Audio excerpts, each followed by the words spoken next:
بسم الله الرحمن الرحيم سبح اسم ربك الأعلى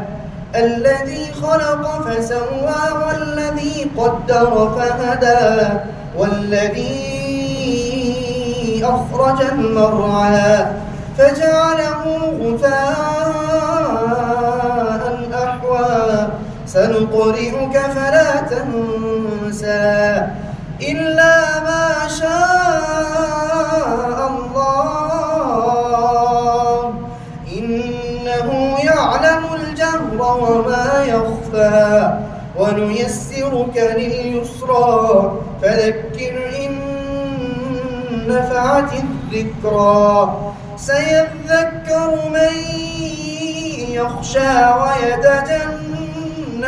الأشقى الذي يصلى النار الكبرى ثم لا يموت فيها ولا يحيا قد أفلح من تزكى وذكر اسم ربه فصلى بل تؤثرون الحياة الدنيا والآخرة خير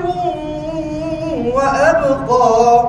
إن هذا لفي الصحف الأولى صحف إبراهيم وموسى. الله أكبر.